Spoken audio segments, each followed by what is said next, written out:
దైవవాక్యాన్ని చదువుదాం. ఫిలిప్పీలకు రాసిన పత్రిక 3వ అధ్యాయం.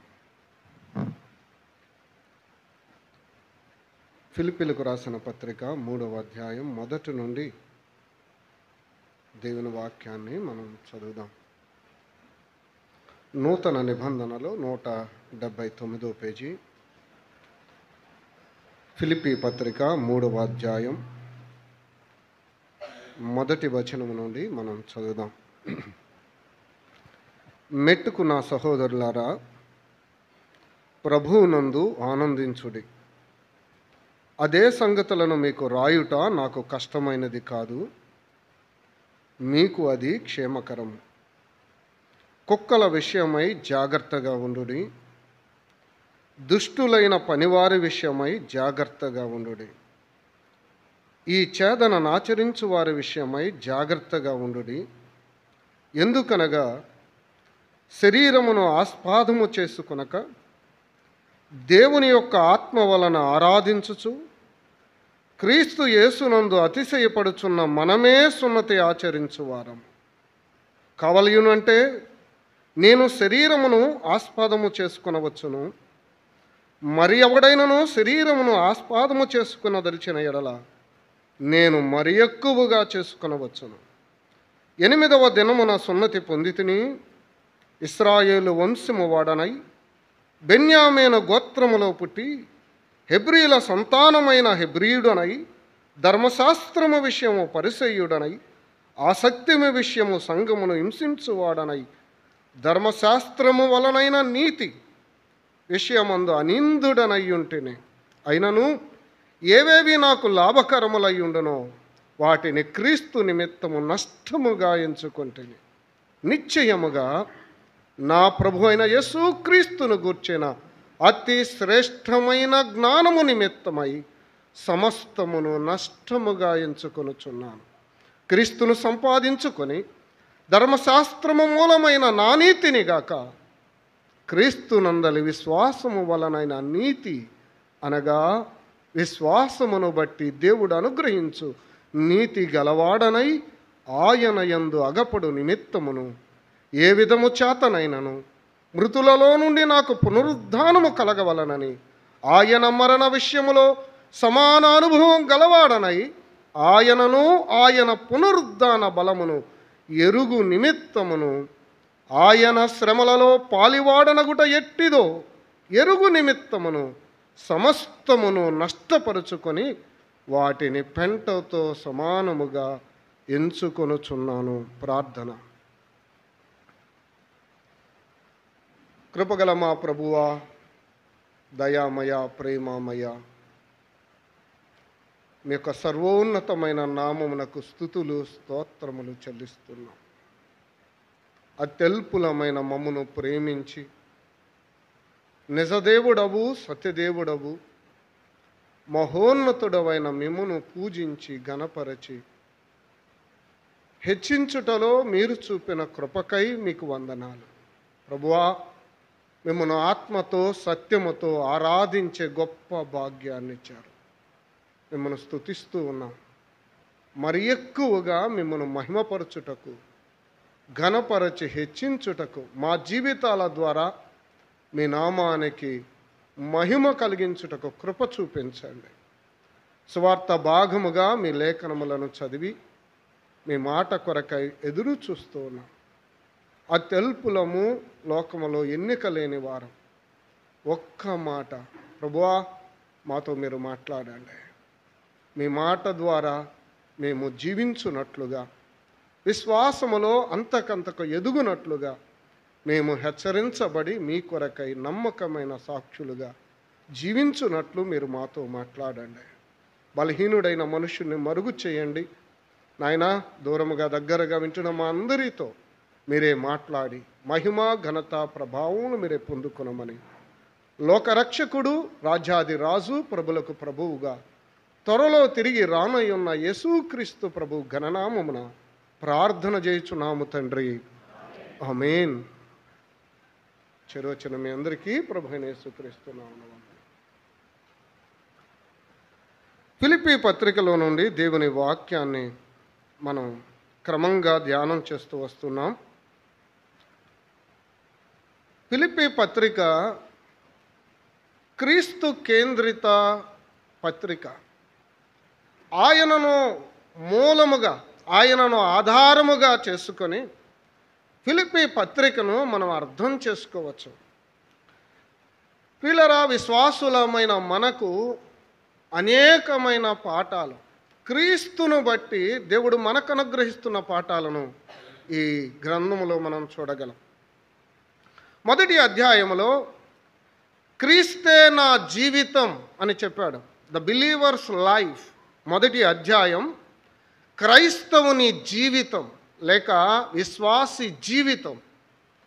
రెండవ అధ్యాయం క్రీస్తే నా మాదిరి అన్నాడు. Christ is our example. క్రీస్తే మన మాదిరి, బిలీవర్స్ ఎగ్జాంపుల్. మన మాదిరి ఎవరు అంటే క్రీస్తు అని చెప్పాడు రెండవ అధ్యాయం. మూడవ అధ్యాయంలో గురి దగ్గరకే నేను పరిగెత్తుతున్నాను అన్నాడు. గురి దగ్గరకే నేను పరిగెత్తుతున్నాను.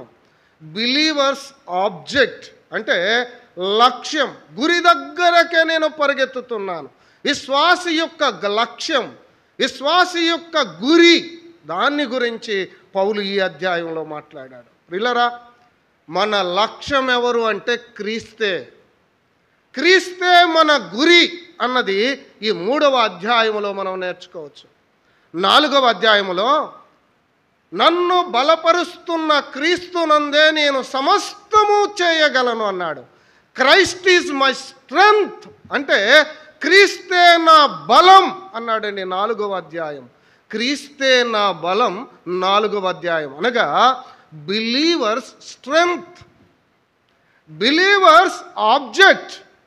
మూడవ అధ్యాయం బిలీవర్స్ స్ట్రెంగ్త్. నాలుగవ అధ్యాయం మనం అర్థం చేసుకోవడానికి ప్రయత్నం చేద్దాం. మూడవ అధ్యాయంలో క్రీస్తే నా గురి, క్రీస్తే నా లక్ష్యం అని చెప్పాడు. ప్రియులారా, ఈ అధ్యాయంలో కూడా మొదటి మూడు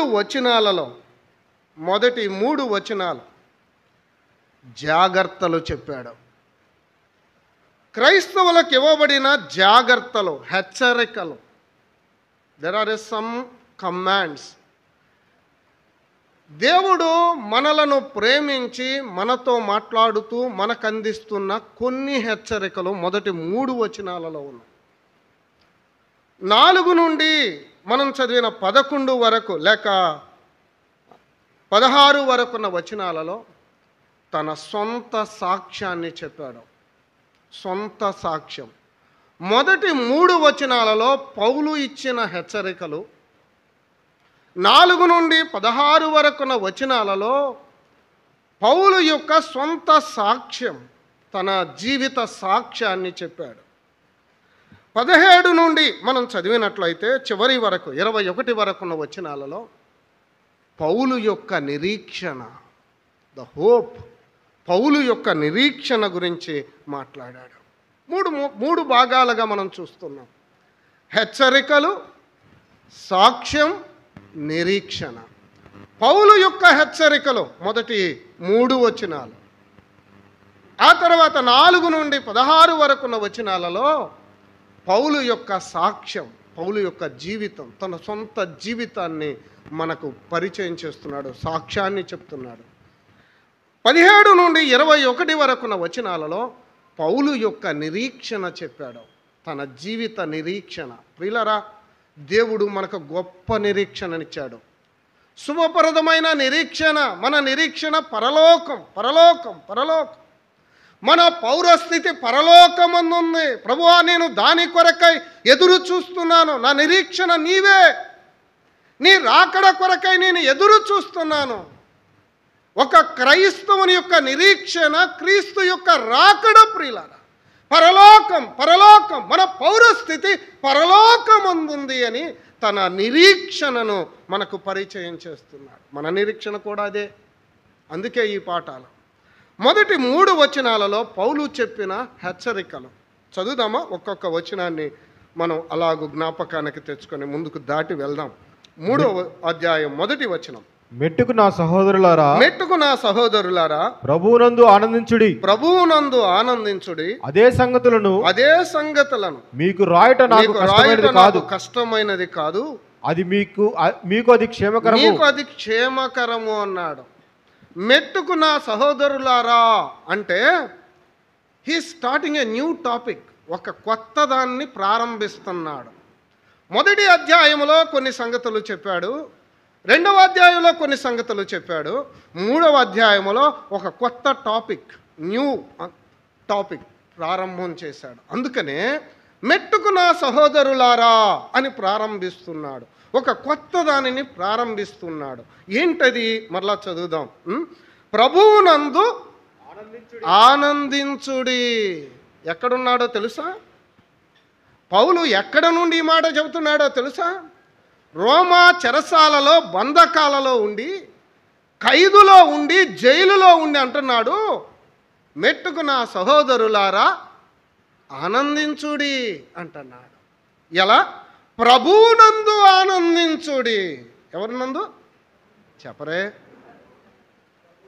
కలిగిన దాన్ని బట్టి కాదు, నా బంధకాలను బట్టి నేను ఆనందించమని చెప్పటల్లా, నేను చెరసాలలో ఉన్నందుకు ఆనందించమని చెప్పడం లేదు.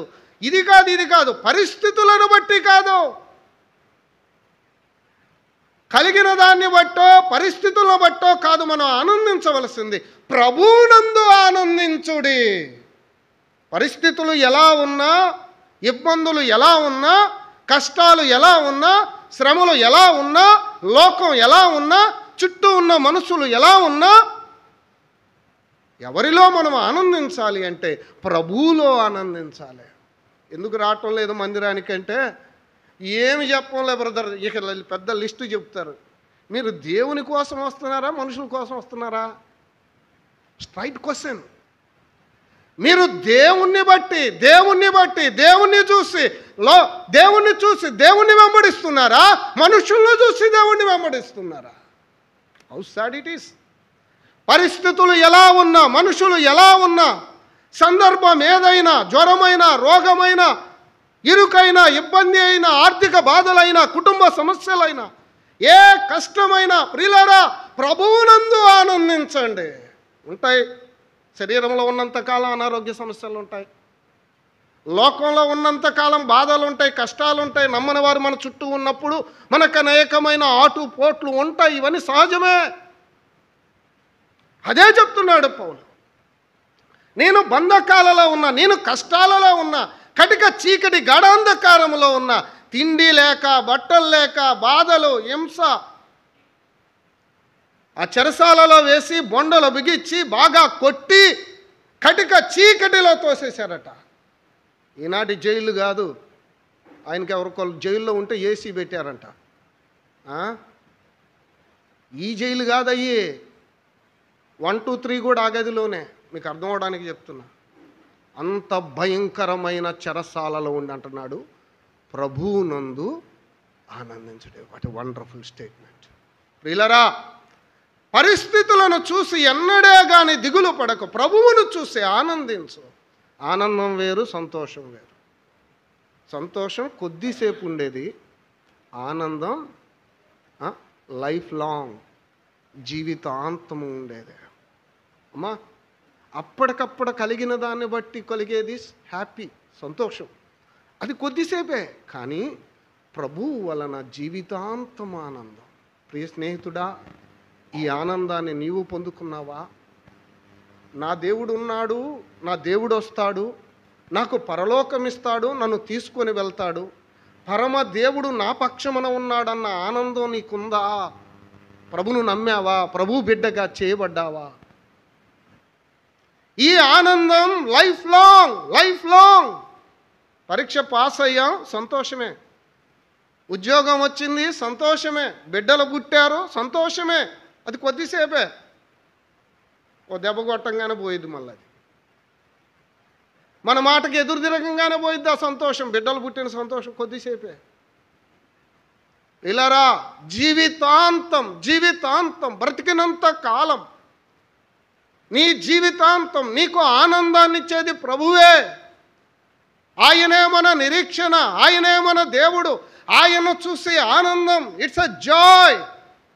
క్రీస్తు లేకపోతే జీవితాలలో ఆనందం లేదు, ఆనందం లేదు. ప్రభుని నమ్మండి, ఈ ఆనందాన్ని మీరు పొందుకోండి. ఆనందం నీకు కావాలనా పాట పాడారు. ఈ ఆనందం నీకు కావాలంటే ప్రభుని నమ్ముకో, ప్రభు బిడ్డగా చేయబడు, ప్రభువుని వెంబడించు, ఆయన నీకు ఆనందం ఇస్తాడు. చెప్తున్నాడు, పరిస్థితులు ఏవైనా ఆనందించండి. పరిస్థితులను బట్టి కాదు, ప్రభువును బట్టి ఆనందించుడి అని చెప్తున్నాడు. దాటి వెళ్తున్నాను, అక్కడే చదువుదాం. మొదటి వచనం, అదే సంగతులు మీకు రాయుట నాకు కష్టమైనది కాదు. అదే సంగతులు వింటున్నారా? అదే సంగతులు. సీనన్నా అదే వాక్యం చెప్తాడు, ప్రదీప్ అన్నా అదే వాక్యం చెప్తాడు. మీరు ఇలా అనుకుంటారేమో, సారికి ఏందయ్యా అందరూ ఒకటే చెప్తున్నారు అని మీరు అనుకుంటున్నారు. దేవుడు అంటున్నాడు, సారికి మిమ్మల్ని ఆ విషయమై హెచ్చరించాలనుకుంటున్నాను. అది మీకు రాయుట క్షేమమే, అది మీకు రాయుట క్షేమమే, అది మీకు మంచిదే. పదే పదే దేవుడు ఒక మాట ద్వారా మనతో మాట్లాడడం మంచిదే. బోర్గా ఫీల్ అవ్వద్దు. విన్న వాక్యమేలే, చదివిన వాక్యమేలే, ఫిలిప్పీ పత్రిక చాలాసార్లు విన్నాములే, ఇది మాకు తెలిసిందేలే, ఈ భావంతో మనం కూర్చుంటే మనం ఏమి నేర్చుకోలేం, ఎన్నటికీ మనం సరిచేయబడలేం. ప్రియులారా, అలా ఎన్నడూ భావించకూడదు. దేవుడు ఒకే మాట ద్వారా, ఒకే వాక్యము ద్వారా, ఒకే దాని ద్వారా పదే పదే ఒకే విషయమై ఆయన మనలను హెచ్చరిస్తాడు. ఆ సంగతినే చెప్తున్నాడు. అదే సంగతులు మీకు రాయుట నాకు కష్టమైనది కాదు, మీకది క్షేమకరము. మీ మేలు కోరి మిమ్మల్ని ప్రేమించి తల్లిదండ్రులు అదే అదే అదే అదే అదే అదే చెప్తే ఆ బిడ్డలు అంటున్నారు, యవన బిడ్డలు, నస. ఏమంట? తల్లిదండ్రులు చెప్పేది ఎలా ఉందంట? చెప్పరే, ఎలా ఉంది? నస బెట్టబాకు. ఆ పెద్దవాళ్ళని చూసి నస బెట్టబాకు, ఏంది ఇంట్లో ఎప్పుడు నస అంటున్నారు. చెప్పావులే, ఎన్నిసార్లు చెప్తావు, ఆపిక అంటున్నారండి పెద్దవాళ్ళని చూసి. అమ్మా, మీ క్షేమము కోరి, మీ మంచి కోరి వారు మీకు చెప్తున్నారంతే. అది నష్టలాగానే కనిపిస్తుంది. తర్వాత నష్టపోయాక అయ్యో సాడ్. ఎంతమంది యవనస్తులు తమ జీవితాలను నాశనము చేసుకుంటున్నారు. సరైన మార్గములో నడవక త్రోవను త్రప్పిపోయి ఎన్ని బాధలు, ఎన్ని ఇబ్బందులు, లోకములో ఎంత నింద, జీవితాంతం బాధను అనుభవిస్తున్నారు. అయ్యా, పెద్దల మాటలు, దేవుని మాటలు మీకెంతో మేలు, అది మీకు క్షేమకరం. ఎన్నడే కానీ తోసివేయవద్దు, దాన్ని నెట్టివేయొద్దు. మరలా చెప్తున్నారా? నీ మేలు కోరి చెప్తున్నారని అర్థం చేసుకో. అది నీకు అవసరమని అర్థం చేసుకో. ఇసుకు చందబాకు, దాన్ని స్వీకరించు, దాన్ని తీసుకో, సరి చేసుకో. నీకు మేలు, నీకు క్షేమం. ఇంట్లో పెద్దవాళ్ళు ఉండడం మంచిదా కాదా? చెప్పరే. వాళ్ళు మనకు సలహాలు ఇవ్వడం మంచిదా కాదా? చిత్కరించుకోవద్దు. చాలామంది మాట్లాడవాక పొద్దుగుకులు ఇదే మాట అని చెప్తూ ఉంటారు. అనకండి అయ్యా, అనకండి. మీ మేలు కోరి, మీ క్షేమం కోరి వారు పదే ఒక మాట చెప్తున్నారు. నేను దాటి వెళ్తున్నాను. దేవుడు కూడా ఒకే విషయాన్ని పదే మనకు అందించటంలో గల ఉద్దేశం ఆయన మనలను సరిచేయాలని, మనకు క్షేమాన్ని ఇవ్వాలని, మంచి మార్గంలో నడిపించాలని దేవుడు ఒకే దాన్ని పదే మనకి అందిస్తున్నారు. చదువుదాం రండి, 2వ వచనం. కుక్కల విషయమై జాగ్రత్తగా ఉండుడి. కుక్కల విషయమై జాగ్రత్తగా ఉండుడి. దుష్టులైన పనివారి విషయమై జాగ్రత్తగా ఉండుడి. దుష్టులైన పనివారి విషయమై జాగ్రత్తగా ఉండుడి. ఈ చేదనను ఆచరించు వారి విషయమై జాగ్రత్తగా ఉండుడి.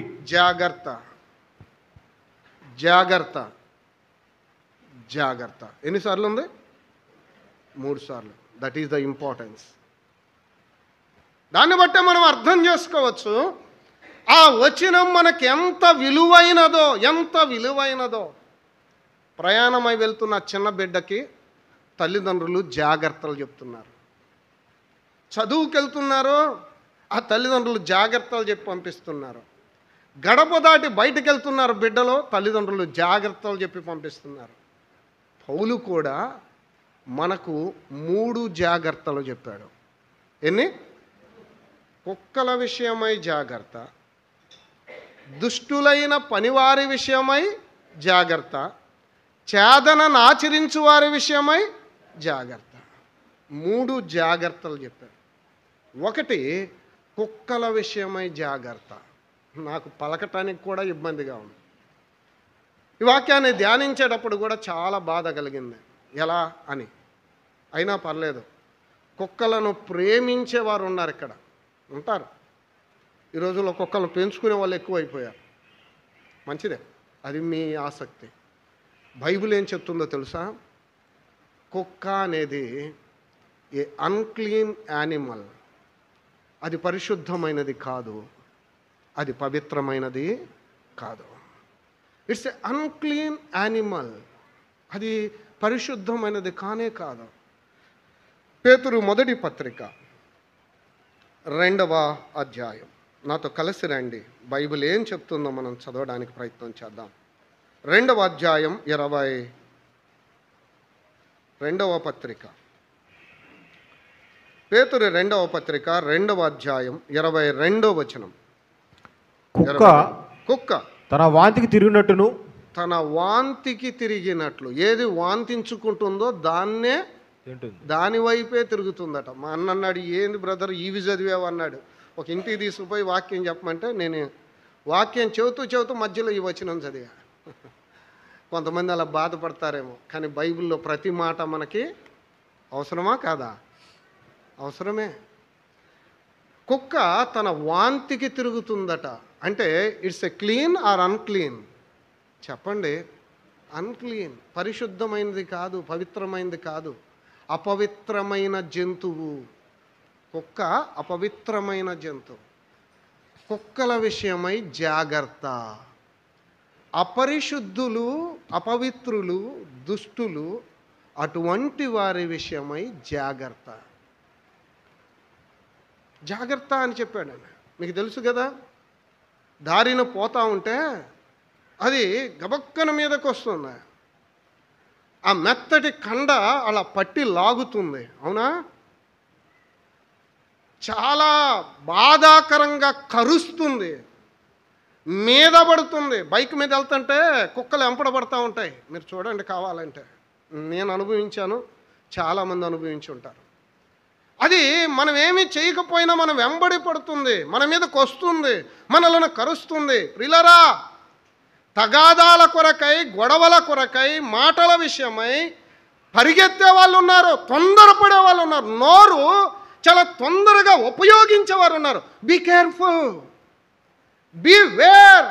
ఇంటి ముందు ఒక పెద్ద బోర్డు పెట్టారు, బివేర్ ఆఫ్ డాగ్స్. ఇంటికి వెళ్తుంటే ఆ ఇంటి ముందు కనపడిందా, ఏందన్నా ఇది అని అడిగా. ఏం చేద్దాం బ్రదర్, కొత్తగా కుక్కను తెచ్చాం, ఇక అందుకని బోర్డు పెట్టాల్సి వచ్చింది అన్నాడు అన్న. బివేర్, బివేర్, జాగ్రత్త. కుక్కలు ఉన్నాయి, జాగ్రత్త. బయట బోర్డు కనపడుతుంది. అలాంటి కుక్కల విషయమై జాగ్రత్త అన్నాడు. వినడానికి కష్టమే, అయినా తగాదాల కొరకై, గొడవల కొరకై, మాటల విషయమై పరిగెత్తుతూ ఉంటారు. అటువంటి వారి విషయమై జాగ్రత్త. అవసరమైతే పరిగెత్తండి దూరంగా. మైసెల్ఫ్, నా సొంత సాక్ష్యమే చెప్తా. ఎవరైనా అలా గొడవకు వస్తే దూరంగా వెళ్ళిపోతాం. మా అమ్మ నాన్నంటే, ఏందిరా అంత భయం, ఒక మాట మాట్లాడు వద్దు.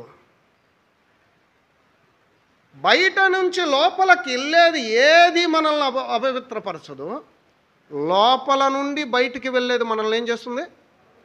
అవసరమైతే నోరు మూసుకుంది. Shut your mouth. అలాంటి వ్యక్తుల ముందు నోరు మూయాలి, అంతే. దూరంగా పరిగెత్తాలంతే. ప్రియులరా, వాటితో మనం గొడవ పడలేం, పోరాడలేం. కుక్కల విషయమై జాగ్రత్త. అలాగూ ప్రవర్తించే వారి విషయమై జాగ్రత్త అని చెప్తున్నాడు. అపవిత్రమైన వ్యక్తులు, అపవిత్రమైన జీవితాలను జీవించే వారికి దూరముగా ఉండాలి. అదే సమయంలో ఇలాంటి వ్యక్తులు మనం ఏమీ చేయకపోయినా మన మీదకు వస్తూ ఉంటారు. ఎలాంటి వ్యక్తుల విషయమై జాగ్రత్తగా ఉండాలి. Be careful. మనం ఎందుకు ఈ హెచ్చరికలు అంటే, ఈ జీవిత యాత్రలో మనం అలాంటి వ్యక్తులను చూసి వారికి దూరంగా పరిగెత్తాలి. వారి విషయమై జాగ్రత్తగా ఉండాలి. Don't involve. అది నీకు నష్టం, అది నీకు క్షేమం. అందుకనే దేవుడు చెప్తున్నాడు, అలాంటి వారి విషయమై జాగ్రత్తగా ఉండు. ఎవరు అలాంటి వ్యక్తులు ఉన్నారో వాంతికి మరలా తిరుగుతుందట, తన వాంతికి మరలా తిరుగుతుందట. అంటే కక్కిన దాన్నే మళ్ళా తీసుకుంటుంది. అనగా పాత జీవితం, గత జీవితం, పాపపు జీవితం, ఆ పాప స్వభావం మరలా అదే చేస్తున్నట్లయితే అలాంటి వ్యక్తుల గురించి మనం ఎలా ఉండాలి? జాగ్రత్తగా ఉండాలి. యెషయా గ్రంథం 56వ అధ్యాయం, యెషయా గ్రంథం 56వ అధ్యాయం 617వ పేజీ, 617, 56వ అధ్యాయం 11వ వచనం. 56:11. కుక్కలు తిండికి ఆతురపడును, ఎంత తినినా వాటికి తృప్తి లేదు. ఈ కాపరులు అట్టివారే, వారు దేనిని వివేచింపజాలరు. వారందరూ తమకిష్టమైన మార్గమున పోవుదురు. ఒకడు తప్పకుండా అందరూ స్వప్రయోజనమే విచారించుకుందరు. No need of explanation. వివరణ అవసరమే లేదండి. కుక్కలు అని ప్రారంభించి చివరికి వెళ్ళారు, స్వప్రయోజనాన్ని విచారించుకునేవారు. ప్రియులారా, ప్రభును నమ్మిన మనలో ఒకటే ఉండాలి, నేనేమైపోయినా పర్లా నా ప్రభు నామానికి చెప్పండి, నింద రాకూడదు, అవమానం రాకూడదు. లైవ్ టెలికాస్ట్ ఇచ్చారు, మేమంతా సమాధాన పడతాం, ఇదిగో చూడండి అని లైవ్ టెలికాస్ట్ ఇచ్చారు. మన వాళ్ళు లైవ్ ఇస్తున్నారు కదా, అలాగే లైవ్ ఇచ్చారు. ఓపెన్ చేసి వస్తున్నా, పాపం సమాధాన పడితే సంతోషిద్దాం, నేను కూడా ఆనందిద్దామని. ఇక్కడ కాదులేండి, మళ్ళీ మీరు ఇంకోలా అనుకోకండి, నన్ను క్షమించండి, ఇక్కడ కానే కాదు, హైదరాబాద్. సరే విన్నాము, చూద్దాం, మంచిదే, సంతోషం. ఆ దైవజనుడు చాలా ప్రయాసపడ్డాడు, చాలా కష్టపడ్డాడు. భక్త్ సింగ్ గారు చాలా కష్టపడ్డారు, ఎన్నో సంఘాలు కట్టారు, దేశాలు రాష్ట్రాలు వాడబడ్డారు. ఈ సంఘాల మధ్య సమాధానం ఉంటే చాలా సంతోషమని గత వారం నేను వింటా ఉన్నా. లైవ్లోనే తిట్టుకుంటున్నారండి, లైవ్లోనే తోసుకుంటున్నారండి. అయ్యో, ఇక నేను చూడలేననిపించింది, స్విచ్ ఆఫ్, బయటకు వచ్చేసాను. ప్రియులారా వినండి, ప్రమాదకరమైన జీవితాలు, ప్రమాదకరమైన వ్యక్తులు, ఇలాంటి వారికి జాగ్రత్త. కుక్కల విషయమై జాగ్రత్త. ప్రియులారా, దేవుడు చాలా స్పష్టంగా చెప్తున్నాడు, జాగ్రత్త అంటే మనం ఎంత జాగ్రత్తగా ఉండాలో అర్థం చేసుకోండి. ఇటువంటి వారి విషయమై జాగ్రత్తగా ఉండాలి అని చెప్తున్నాడు. దాటి వెళ్తున్నాను. ఫిలిప్పీలకు రాసిన పత్రిక ఇంకో 2 జాగ్రత్తలు చెప్పాడు.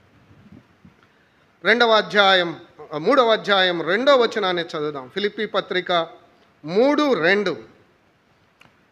కుక్కల విషయమై జాగ్రత్తగా ఉండుడి. దుష్టులైన పనివారి విషయమై జాగ్రత్తగా ఉండుడి. పనివారా కాదా? చెప్పరే, పనివారా కాదా? పనివారే, కానీ దుష్టులైన పనివారు. ఇలా రాశారు ఇంగ్లీష్లో, ఈవిల్ వర్కర్స్. దేవుని పని కాదు, దేవుని పనిని ప్రోత్సహించేవారు, దేవుని నామానికి మహిమ తెచ్చేవారు, దేవుని సంఘాన్ని బలపరిచేవారు, దేవుని నామానికి మహిమ కలిగించేవారు దేవునికి కావాలి. దుష్టులైన పనివారు ఇలాంటి వారి విషయమై జాగ్రత్త అన్నాడు. ఈవిల్ వర్కర్స్, వారి విషయమై జాగ్రత్త. 1 కుక్కల విషయమై జాగ్రత్త, 2 దుష్టులైన పనివారి విషయమై జాగ్రత్త. 3వ మాట, ఈ చేదనను ఆచరించు వారి విషయమై జాగ్రత్త. చేదన అంటే సున్నతిని గురించి చెప్తున్నాడు. సున్నతి అనేది శరీర సంబంధమైనది, ఆత్మ సంబంధమైనది కాదు. కొన్ని బోధలు ఎలా ఉన్నాయంటే, ఇది చేయకపోతే నువ్వు క్రైస్తవుడివే కాదు. అవునా? బైబిల్ ఎక్కడన్నా ఉందా? ప్రభువునందు విశ్వాసముంచిన ప్రతి ఒక్కడు చెప్పరే క్రైస్తవుడే. నిజమైన విశ్వాసం కావాలి. ఆచార సంబంధమైన ఏ వ్యవహారము ద్వారా, పితృ పారంపర్యాచారమైన ఏ క్రియ ద్వారా, ఏ పని ద్వారా, మనం చేసే దేని ద్వారా మనం ఎప్పటికీ క్రైస్తవులం కాలేము. అమ్మ అర్థమవుతుందా? వాక్యం చదువుతానన్నా, వాక్యం రాస్తానన్నా, సిలువ గుర్తులు వేసుకుంటానన్నా, పటాలు పెడతానన్నా, క్రిస్మస్ ఆచరిస్తానన్నా, ఈస్టర్ చేస్తానన్నా, వీటి వల్ల నువ్వు క్రైస్తవుడు కాలేవు. హృదయ సున్నతి కావాలి. హృదయం మారాలి, జీవితం మారాలి, ఆలోచన మారాలి, ప్రవర్తన మారాలి, మాట మారాలి, తీరు మారాలి. నిజమైన విశ్వాసం, ప్రభును నమ్మిన నమ్మకం నీలో కనపడాలి. ఆ రియాలిటీ నీలో కనపడాలి. అప్పుడే నీవు క్రైస్తవుడివి, క్రైస్తవురాలవి. పేరు పెట్టుకుంటే అవ్వలేము. పేరు మారిస్తే అంతకంటే కాలేం. మీరు ఏమైనా చెప్పండి, పేర్లు మార్చుకునేవారు ఉన్నారు, మార్చుకోండి, నో ప్రాబ్లం. వీటి వల్ల మనం ఎప్పటికీ క్రైస్తవులం కాలేం. ప్రియులారా, హృదయ సున్నతి కావాలి. కానీ కొంతమంది శరీర సంబంధమైన కార్యాలను తీసుకొచ్చి సంఘంలో కలుపుతున్నారు, శరీరాన్ని ఉపయోగిస్తున్నారు. శరీరాన్ని ఉపయోగించి చేసే ఏ పని వల్ల దేవుని నామానికి మహిమ రాదు. అలాంటి వారి విషయమై జాగ్రత్త అన్నాడు. శరీర సంబంధులను కనిపెట్టి ఉండాలి. శరీరాన్ని ఉపయోగించే వాళ్ళను కనిపెట్టి ఉండాలి. శరీర కార్యాలు చాలా స్పష్టంగా ఉన్నాయి. గలతీ పత్రికలు మీరు చదవండి. ఎవరు శరీర కార్యాలను జరిగిస్తున్నారో వారి విషయమై జాగ్రత్తగా ఉండాలి. అటువంటి వారిని జాగ్రత్తగా ఉండాలి. అంత మాత్రమే కాదు ప్రియులారా, కలిపి చెరిపే బోధలు తెచ్చే వాళ్ళు ఉన్నారు. ఇలా చేయకపోతే ఇదేమి సంఘం అనేవాళ్ళు ఉన్నారు. బైబిల్లో ఉన్నది చెయ్యండి. పాత నిబంధనలో ఉన్న శరీర సంబంధమైనవి తీసుకొని వచ్చి క్రొత్త నిబంధనకు కలపొద్దు. నెవర్. మనము ఆత్మతో కార్యాలను జరిగించాలి తప్ప శరీరాన్ని కాదు. ఇక్కడ నిలబడితే శరీరాన్ని ఉపయోగిస్తారా? ఆత్మ నడిపింప, శరీరం నడిపింప. కోపం ఎలా వస్తుంది? దూషణ మాటలు ఎలా వస్తాయి? నోరు ఎలా పడితే అలా ఎందుకు తిరుగుతుంది? శరీరమే. అబద్ధాలు ఎందుకు ఆడుతున్నారు? మోసాలు ఎందుకు చేస్తున్నారు?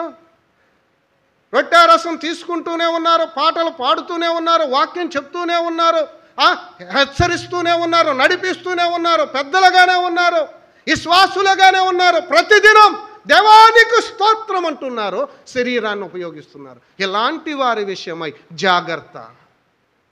ఎవరైనా కావచ్చండి, నువ్వైనా నేనైనా. నేను శరీరాన్ని ఉపయోగిస్తే I'm not at all eligible. జాగ్రత్త, మీరందరూ జాగ్రత్తగా ఉండవలసిందే. ఎవరైనా సరే శరీరాన్ని అనుసరించి నడిచే వారి విషయమై జాగ్రత్తగా ఉండండి. శరీర సంబంధమైన కార్యాలు, శరీర సంబంధమైన బోధ, అలాంటి వాటికి దూరముగా ఉండమని పౌలు మనల్ని హెచ్చరిస్తూ ఉన్నాడు. ప్రియులారా చూడండి 3వ వచనం. ఎందుకనగా శరీరమును ఆస్పదము చేసుకొనక, శరీరమును ఆస్పాదము చేసుకొనక దేవుని యొక్క ఆత్మ వలన ఆరాధించుచు. రెండు వ్యతిరేకమండి. శరీరం వేరు, ఆత్మ వేరు. శరీరం కోరేది వేరు, ఆత్మ కోరేది వేరు. రెండు వేరు. రెండిటి యొక్క కోరికలు వేరు, రెండిటి యొక్క నడిపింపు వేరు. అమ్మా, మీకు ఇంకా అర్థం కావట్లేదా ఎవరు శరీరానుసారులో ఎవరు ఆత్మానుసారులో? వెరీ సింపుల్, క్వైట్ ఆపోజిట్ అంతే. శరీరం ఒకటి చెప్తుంది, ఆత్మ మరొకటి చెప్తుంది. రెండు విరుద్ధంగా కోరతాయి. ఆ రెండిటికి మధ్య పొంతన ఎప్పుడూ కుదరదు. మనం జీవితంలో బ్రతికినంత కాలం కుదరదు అంతే. వీళ్ళరా, శరీరమును ఆస్పాదము చేసుకొనక, శరీర సంబంధమైన బోధలు ఉన్నాయి, గోత్రాలు, పాత నిబంధనలో ఉన్న ఆచారాలు తెచ్చిపెట్టే వాళ్ళు ఉన్నారు సంఘాలు. బోధను కలిపి చెరిపేశారు, నిజమైన సువార్తను మార్చివేశారు. నిజమే చెప్తున్నాను నేను. నేడు లోకములో ఉన్న సువార్త వాక్యానుసారమైనదా కాదా ఆలోచన చేయండి. ఏది నిజమైన సువార్త, ఏది రియాలిటీ? ఆత్మ, spirit, holy spirit, that is the real. శరీరం ఎన్నడూ కాదు ప్రియులారా. మనం ఆరాధించవలసింది ఆత్మతో. నిజంగా నువ్వు ఆత్మతో ఆరాధిస్తే, ఆత్మతో సత్యముతో నువ్వు ఆరాధిస్తే దేవుని నామానికి మహిమ కలుగుతుంది. చాలామంది శరీరానుసారమైన కార్యాలు చేస్తా, శరీరాన్ని ఉపయోగిస్తా వ్యభిచారం చేస్తారు, మోసం చేస్తారు, అబద్ధాలు ఆడతారు, దొంగతనాలు చేస్తారు. కానీ రొట్టె రసపాత్రలో చెప్పరే చేస్తారు. ఎంత విచారం. Be careful. అలాంటి వాళ్ళతో జాగ్రత్త. కనిపెట్టి చూడండి, వాళ్ళతో జాగ్రత్తగా ఉండండి. ఆ పరుల పాపంలో మీరు పాలిభాగస్తులు కావద్దు. Be careful. జాగ్రత్త అని చెప్తున్నాడు. చాలా భయం వేస్తుంది. నిజమే చెప్తున్నాను. ఎన్నడే కానీ పాపాన్ని ప్రోత్సహించబాకండి. నెవర్. అటువంటి కార్యాలను, అటువంటి క్రియలను, అటువంటి పనులను ఖండించండి. పరుల పాపాలలో పాలిభాగస్తులు కావద్దు. నేనేం చేయలేదన్నా, నేనేం మాట్లాడలేదన్నా, నువ్వు ఎంకరేజ్ చేసావుగా, ప్రోత్సహించావుగా, చెయ్యమన్నావుగా, అదే పాపం. నువ్వేం అనకపోవచ్చు, పక్క వ్యక్తిని ప్రోత్సహించావు, పాపాన్ని ప్రోత్సహించావు, శరీర కార్యాలను ప్రోత్సహించావు. That's too danger. అబద్ధికులు, మోసగాళ్ళు, దుష్టులు మరలా తిరిగి అదే పాపానికి తిరిగే వాళ్ళు ఉన్నారు. జాగ్రత్త. దేవుడు దేవాలయానికి వెళ్ళాడట. అంత బిజినెస్ నడుస్తుంది. అన్నాడు, నా దేవాలయాన్ని మీరు వ్యాపార స్థలంగా, దొంగల గుహగా మార్చివేశారు. అయ్యో, సంఘం ఎలా ఉండాలి? బిజినెస్ జరగాల్సిందే. చూడండి, మీరు సంఘాలు చూడండి, బిజినెస్సే. పుస్తకాలు, నూనె, కచ్చీపులు అమ్మందేముంది చెప్పండి, అంతా నాకే రావాలి, మా వాళ్ళే స్టాల్ పెట్టాలి. ఎంత వ్యాపారం అయిపోయిందయ్యా. దేవుని సంఘం అంటే బిజినెస్సా? శరీరం నడిపిస్తుందా, ఆత్మ నడిపిస్తున్నాడా? వీళ్ళు శరీరానుసారులా, ఆత్మానుసారులా? To stand. అటువంటి వారి విషయమై జాగ్రత్త. ఏదైనా దేవుడే కదన్నా, ఎవరైనా దేవుని పనే కదన్నా, ఏదైనా దేవుని పాటే కదన్నా అన్నాడా దేవుడు? జాగ్రత్త ప్రియులారా, జాగ్రత్తగా ఉన్నామన్నాడు. మరి మనల్ని ఏం చేయమన్నారు? 3వ వచనం. ఎందుకనగా శరీరమును ఆస్పదము చేసుకొనక దేవుని యొక్క ఆత్మ వలన ఆరాధించుచు క్రీస్తు యేసునందు అతిశయపడుచున్న మనమే సున్నతి ఆచరించువారము. నిజమైన విశ్వాసులు మనమే. సున్నతి చేసిన వాళ్ళు కాదు, ఆచారాలు చేసేవాళ్ళు క్రైస్తవులు కాదు. శరీర సంబంధమైన ఏ కార్యమే కానీ, ఏ ఆచారమే కానీ వీళ్ళేం క్రైస్తవులు అంటున్నారండి.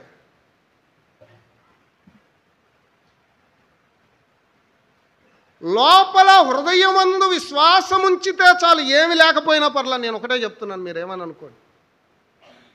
నిజమైన విశ్వాసం. దేవునికి భయపడతావా? భక్తి ఉందా?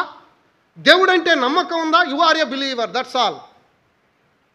ఇది చేస్తేనే క్రైస్తవుడు అని చెప్పేవాళ్ళు ఎవరు? ఇంత పెద్ద మెసేజ్ రాశారు, ఇది చేయకపోతే ఏం క్రైస్తవులని. టూ సాడ్ అండి. వీళ్ళు ఎలా ప్రభుని నమ్మారు నాకు అర్థం కావడం. చాలా విచారకరం. ప్రియులరా, ఏ క్రియల ద్వారా మనం నీతిమంతులం కాలేము? దేవుని యందు విశ్వాసం ఉంచుట ద్వారా, ప్రభుని నమ్ముట ద్వారా, ఆయనకు విధేయత చూపించుట ద్వారా. నిజమైన విశ్వాసం, నిజమైన మారు మనసు మన ప్రవర్తన, మన మాట తీరు, మన జీవితం మారాలి. అప్పుడు నువ్వు క్రైస్తవుడివే. పేరు పెట్టుకుంటే, పట్టీలో పేరు రాసుకుంటే, చందాలు ఇస్తే మనం క్రైస్తవులం కాలేము, ఎన్నటికీ కాలేము. దాటి వెళ్తున్నాను. ఆత్మతో సత్యముతో మనం ప్రభువుని ఆరాధించాలి. సమరయ స్త్రీతో దేవుడు సంభాషిస్తున్నాడు. అమ్మా, మీరు ఎక్కడ ఆరాధిస్తారంటే, మేము యెరూషలేములో ఆరాధిస్తామయ్యా. యెరూషలేము అయితే గొప్ప? ఎక్కడికి వెళ్తావు బ్రదర్ అంటే, నేను వెళ్తాను బ్రదర్ నంబూరు, చాలామంది వస్తారు. చాలామంది వస్తే గొప్ప? గొప్ప? స్థలములో ఏమీ లేదు. నువ్వు ఎక్కడ ఆరాధించావన్నది ముఖ్యం కాదు, ఎలా ఆరాధించావన్నది చెప్పరే ముఖ్యం. That is true. ఎవరిని ఆరాధించావు, ఎలా ఆరాధించావు, దట్ ఈజ్ ఇంపార్టెంట్. నువ్వు ఎక్కడ చెయ్యేస్తే ఏమైంది, ఎక్కడ రొట్టె రసం తీసుకుంటే ఏమైంది? ఏమీ కాదు. నమ్మకండి ఇట్లాంటి బోధలు. మా సంఘానికే రండి, అది నిజమైన ఆరాధన అని చెప్పే వాళ్ళు ఉంటారు. నమ్మకండి, మోసపోబాక. క్రొత్త నిబంధన సత్యము ప్రకారం, సంఘ సత్యము ప్రకారం ఎవరు ఆరాధన చేస్తున్నారో ఆ స్థలానికి మనం వెళ్ళొచ్చు, వారితో కలిసి మనం ఆరాధన చేయొచ్చు. అయితే ఆత్మతో సత్యముతో నిజదేవుని మనం ఆరాధించాలి. ఆత్మతో సత్యముతో ఆరాధించాలి, అంతే. రొట్టె రసం తీసుకోకపోతే ఏదో అయిపోయింది. ఏమైపోయింది? పాపం చేసి ప్రభు బల్లలో చేయివేసి ఆయన ఇచ్చే శిక్షకు మనం పాత్రులం కాగలం. శరీర కార్యాలు జరిగిస్తా, పాపాన్ని చేస్తా, అపవిత్రమైన కార్యాల్లో పాల్గొంటా, అబద్ధాలు మోసాలు చేస్తా, ఆయన రొట్టె రస పాత్రలో చేయి వేస్తే నువ్వు ఆరాధికుడువా, ఆరాధికురాలివా? Never never never. దేవుని శిక్ష ఉంది, జాగ్రత్త. వీళ్ళారా మనం ఎరిగిన సత్యమే. ఆయనను ఆత్మతో సత్యముతో ఆరాధించాలి. అది నిజమైన ఆరాధన. అమ్మ, బలుల్లో ఏమీ లేదు, ఆచారాల్లో ఏమీ లేదు, మన పద్ధతిలో కట్టుబాటులో ఏమీ లేదు. బొట్టు పెట్టుకుంటే పాపం, అవునా? బొట్టు పెట్టుకొని మోసం చేయటం పాపం కాదా? అబద్ధం ఆడడం పాపం కాదా? వ్యభిచారం, జారత్వం చేయడం పాపం కాదా? మోసం, లోభం, మత్సరం, అసూయ, కలహం, క్రోధం ఇవి లోపల పెట్టుకోవడం తప్పు కాదా? ఎంత విచారకరం. కట్టుబాట్లకు, ఆచార వ్యవహారాలకు, పద్ధతులకు ఇచ్చిన విలువ ఆత్మకు మనం ఇవ్వలేకపోతున్నాం. ఆత్మకు స్థానము లేదు, ఆత్మ నడిపింపు లేదు. ఒకటే చెప్తాను నేను, ఏది తప్పు ఏది రైట్ ఆ సహోదరునికి వదిలేయి. వాళ్ళకి నచ్చింది వాళ్ళు చేస్తారు, అంతే. దేవుడు వాళ్ళకి తప్పు అని చెబితే వాళ్ళు సరి చేసుకుంటారు, దేవుడు రైట్ అని చెబితే వాళ్ళు ఆ ప్రకారం నడుస్తారు. అది కాదు మనకు కావాల్సింది. ఎలాగూ జీవిస్తున్నాం, మన మాట ఎలా ఉంది, మన జీవితం ఎలా ఉంది, మన ప్రవర్తన ఎలా ఉంది, నిజమైన విశ్వాసులమేనా, ఆత్మను అనుసరించి ఆరాధిస్తున్నామా? ఇది ముఖ్యం ప్రియులారా. ఎక్కడ ఆరాధించాం అన్నది ముఖ్యం కాదు, ఎవరిని ఎలాగూ ఆరాధిస్తున్నామన్నదే ముఖ్యం ప్రియులారా. నిజదేవుడైన యేసుక్రీస్తుని ఆత్మతో సత్యముతో ఆరాధిద్దాం. ఆయనిచ్చే దీవెన మనం పొందుకున్నాం. కింద వచనాల్లో చెప్పాడు, దాని వివరణగా చెప్పాడు, తన సొంత సాక్ష్యాన్ని చెప్పాడు. నేను ఆ వచనం చదివి ముగిస్తాను, ప్రార్థన చేస్తాను, అంతే. వచనం చదువుదాం రండి, వచనం చదువుదాం. 5వ వచనం చదువుదామా? 5వ వచనం. 8వ దినమున సున్నతి పొందితని ఇశ్రాయేలు వంశపు వాడను బెన్యామీను గోత్రములో పుట్టి హెబ్రీయుల సంతానమైన హెబ్రీయుడనై ధర్మశాస్త్రము విషయం పరిచయుడనై ఆసక్తి విషయం సంఘమును హింసించువాడనై. ఎన్ని క్వాలిఫికేషన్స్! ఇవన్నీ శరీర సంబంధమైనవే, పుట్టకతో వచ్చినవే. ఆయన ఏ దేశంలో పుట్టాడు, ఏ వంశంలో పుట్టాడు, ఏ గోత్రంలో పుట్టాడు, ఇవన్నీ చెప్తున్నాడు. చాలామంది ఈరోజు కూడా తమ కులాన్ని బట్టి గర్వించే వాళ్ళు ఉన్నారు, తమ ఇంటి పేరును బట్టి గర్వించే వాళ్ళు ఉన్నారు. వీళ్ళు అసలు ఆత్మానుసారులా నాకు అర్థం కావట్లా. చాలా విచారకరం. మా క్వాలిఫికేషన్ చూడు, మా ఉద్యోగం చూడు, మా డబ్బు చూడు, మా బిడ్డలు చూడు, మా కుటుంబం చూడు, మమ్మును చూడు, మా అందము చూడు. ఆహా, ఎదుటి సహోదరుణ్ణి దూషిస్తున్నావే, వారి శరీర ఆకారాన్ని బట్టి నువ్వు దూషిస్తున్నావే, నువ్వు మాట్లాడుతున్నావే, నువ్వే శరీర సంబంధివే. ఎదుటి వారి కులాన్ని ఎత్తు చూపెడుతున్నావే, నువ్వే శరీర సంబంధవే. యు ఆర్, నువ్వే నువ్వే నువ్వే. సిగ్గు లేదు ప్రభును నమ్మిన తర్వాత ఇలా మాట్లాడడానికి? ఎంత విచారకరం! ప్రభును నమ్మిన తర్వాత వీటన్నిటిని విడిచిపెట్టాలి. ఎదుటివారి ఆకారం, ఎదుటివారి పేరు, ఎదుటివారి కులం, ఎదుటివారి ఘనత చూస్తున్నావు అంటే నీవు గర్విష్టివి, శరీర సంబంధివి. వెరీ డేంజరస్ అంటున్నాడు పౌలు. నా కులం మంచిదే, నా గోత్రం మంచిదే, నా వంశం మంచిదే, నా భాష మంచిదే, ఇవన్నీ మంచివే. కానీ 6వ వచనం లేక 7వ వచనం చదువుదామా సూటిగా? 7వ వచనం ఏమన్నా? అయినను ఏవేవి నాకు లాభకరమై ఉండెనో, ఏవేవి నాకు లాభకరములై ఉండెనో వాటిని క్రీస్తు నిమిత్తము నష్టముగా ఎంచుకొంటిని. అవన్నీ నష్టమైపోయినాయి. ప్రభును నమ్మిన తర్వాత మారిపోయినాయి. లోకంలో ఉన్నదే మనము చేస్తున్నామంటే మనం మారలేదని అర్థం. ఏందయ్యా ఇలా చేసామంటే లోకాన్ని చూపిస్తున్నారు, లోకంలో చూపిస్తున్నారు, లోకంలో ఉన్నవారిని చూపిస్తున్నారు. అంటే వీళ్ళు ఇంకేమి అవ్వలేదు చెప్పండి? వీళ్ళు ఏమవ్వలా? మారలా, మార్పు చెందలా. Two danger. నేను సమయం లేదు, నేను చదివించడం లేదు.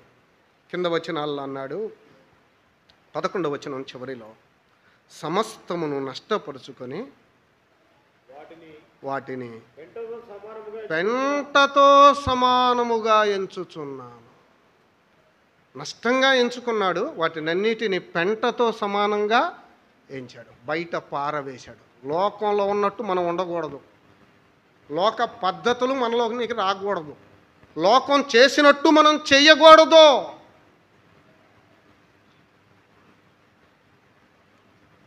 చాలా బాధాకరం ప్రియులారా. ప్రభును నమ్మిన బిడ్డల్లో ఇవి ఉండడం ఎంత విచారం. పౌలు ఈ మాటలు రాయకపోయి ఉంటే మనకు గొప్ప పాఠం పోయేదే. ప్రభు మనలను ప్రేమించి మన కొరకు ఈ పాఠాన్ని రాయించారు. ఈ మాటల్లో మనం ఉన్న పాఠాన్ని గ్రహించడానికి ప్రయత్నం చేద్దాం. దేవుడు మనకిస్తున్న జాగ్రత్తలను మనం తీసుకుందాం, జాగ్రత్త పడదాం. శరీరాన్ని ఉపయోగించక ఆత్మను ఉపయోగిద్దాం, ఆత్మానుసారంగా నడుద్దాం. ఆత్మను బట్టి, ప్రభు మనకు అనుగ్రహించిన పరిశుద్ధాత్మ దేవుణ్ణి బట్టి ప్రభుని మనం ఆరాధిద్దాం. ఆత్మతో సత్యముతో దేవుణ్ణి ఆరాధిద్దాం.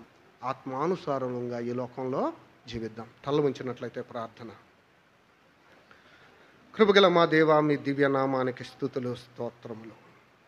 మీరు మాట్లాడిన ప్రతి మాటకై మిమ్మల్ని స్తుతిస్తూ ఉన్నాం. విన్న మాటల ప్రకారం జీవించడానికి కృప చూపించండి. మమ్మల్ని మేము సరిచేసుకొని ఈ లోకంలో ఆనందకరమైన శ్రేష్టమైన జీవితాన్ని మీ కొరకై, నమ్మకమైన జీవితం, పరిశుద్ధ జీవితం జీవించడానికి కృప చూపించండి. లోకములో ఏవేవి లాభకరములో వాటిని మేము నష్టంగా ఎంచుకోవడానికి సహాయాన్ని దయచేయండి. లోకానుసారులంగా కాక, శరీరానుసారులంగా కాక, ఆత్మను అనుసరించి నడిచే వారంగా ఈ లోకంలో జీవించడానికి కృప చూపించండి. ఈ మధ్యాహ్న కాల సమయం చేరువచ్చిన మా ప్రియులందరినీ మీరు రెక్కల కింద భద్రపరచండి. ప్రతి అవసరాన్ని, అక్కరను మీరు తీర్చండి. అద్వితీయుడవు, అదృశ్యుడవు, అక్షయుడవు, శ్రీమంతుడవు, ఐశ్వర్యవంతుడవు నాయనా, మీ కలిమిలో నుండి ప్రతి ఒక్కరి అవసరాన్ని, అక్కరను మీరు తీర్చండి. ప్రతి ఒక్కరిని మీ రెక్కల కింద భద్రపరిచి మీరే మహిమ పొందమని మమ్మల్ని అందరినీ మీ దగ్గర స్థలాలకు అప్పచెప్పుకుంటూ, రాజాది రాజు, ప్రభులకు ప్రభువు, త్వరలో తిరిగి రానయున్న మహాదేవుడు యేసుక్రీస్తు ప్రభు దివ్య నామమున ప్రార్థన చేయుచున్నాము తండ్రి. ఆమేన్.